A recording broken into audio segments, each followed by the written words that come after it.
ছিল মুকুন্দ, যার আয়ু ছিল ব্রহ্মা লিখে দিয়েছেন খুব অল্প।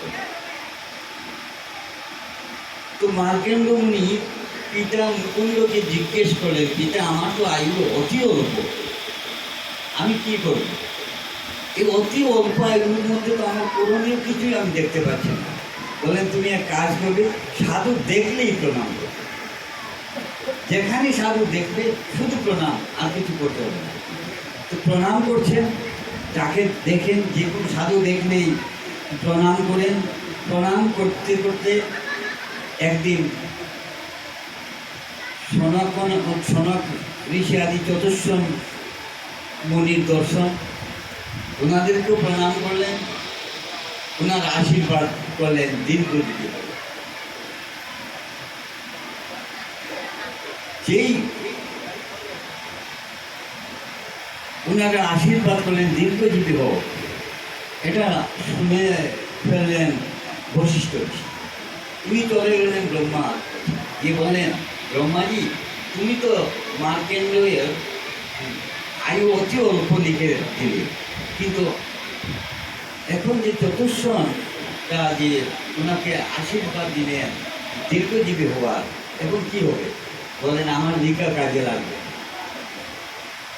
আমি লিখেছিলাম যদিও সেটা নিষ্ফল হয়ে গেল, কারণ সাধু গুরু বৈষ্ণবের এত শক্তি, ওদেরকে প্রণাম করলে দীর্ঘজীবী হয়ে গেল। আমাদের কর্তব্য হল প্রথমে আমরা গুরুকরণ করব, গুরুর চরণে নিজেকে অর্পণ করব, গুরুকে প্রণাম করব, সাধু গুরু বৈষ্ণবদের প্রণাম এবং নমস্কার করব। গুরুকে বলেন, ভাগবত বলেন, আচার্যাং মাং বিজানিয়ান্নাবন্নেত করহিচি নমর্তবুদ্ধ সুয়তু সর্বদেবময় গুরু। আচার্য গুরু সকল দেবতার সমষ্টি, যত দেবতা আছেন সকলের সমষ্টি হচ্ছেন গুরু। কাজেই ভাগবত বলছে যে গুরুদেবকে সাধারণ মানুষ হিসাবে কখনো কল্পনা করবে না। কারণ গোবিন্দ তো আমাদেরকে মাতৃগর্ভে দেখা দিয়ে আমাদেরকে বলেছিলেন যে আমি আবার যাবো তোমার কাছে গুরু রূপে, সেদিন এই রূপে যাব না। তাই গোবিন্দই গুরু রূপে আসেন, কিন্তু শক্তি বললেন, এত শক্তি গুরুর মধ্যে দিলেন যে সকল দেবতার সমষ্টি, সকল দেবতার শক্তি আছে গুরুর কাছে। গুরু একজন শিষ্যের জন্য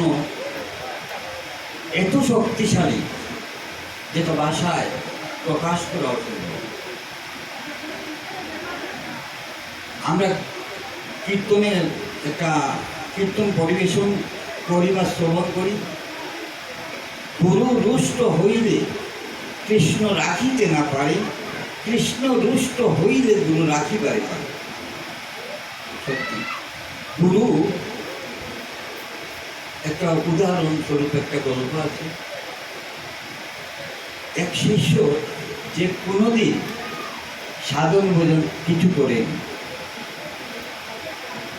কিন্তু গুরুদেবের অহেতুকী কৃপা হয়ে গেল। আজ আমরা যে যার কাছ থেকে এই দীক্ষা নিয়েছি, শতকরা 90 জনেরই গুরুদেব কিন্তু পুরুষ আকৃতি। কেউ অমুক মহারাজ, কেউ অমুক ব্রহ্মচারী, শতকরা 90 জনই আমরা পুরুষ আকৃতি গুরুর কাছে দীক্ষা নিয়েছি। এখন আমরা ওনাকে পুরুষ রূপে দেখছি, একজন মানুষ পুরুষ রূপে। কিন্তু আমাদের মৃত্যুর পর যদি আমি সাধন ভোজন করে থাকি,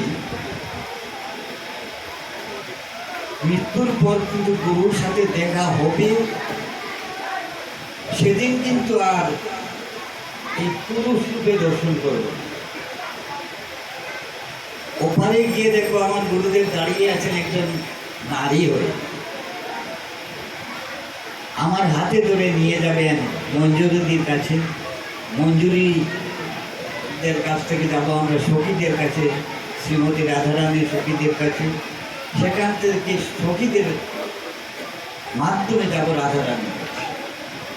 গুরুদেব মঞ্জুরিদের কাছে নিয়ে দিবেন আমাকে, দিয়ে বলবেন, ওগো আমার এক ভক্ত এসেছে, তোমরা যাও না, যদি রাধারানীর কোনো সেবায় লাগানো যায়। সেদিন কিন্তু গুরুদেব আর পুরুষ না, পুরুষ রূপে দর্শন করবো না। তো এক শিষ্য সাধন ভোজন করেনি, কিন্তু গুরুর কৃপা হয়ে গেল যে কোনো একটা কারণে। মৃত্যুর পর তাকে নিয়ে যখন গুরুদেব গেলেন গোবিন্দের কাছে, গোবিন্দ বলেন, এই এ কি করলে তুমি? একে নিয়ে আসলে কেন? এ তো আমার সামনে আসার যোগ্য না, সাধন ভোজন করেনি, কোনো আচার আচরণ নেই, তুমি ওকে নিয়ে আসলে আমার কাছে, এটা কি করলে? দেখুন গুরুদেব আমার জন্য কীভাবে উকালতি করতে পারে।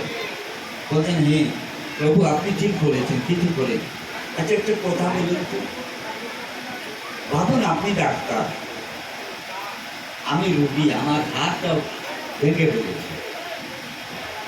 তো আমার হাত যদি ভাঙা হয়,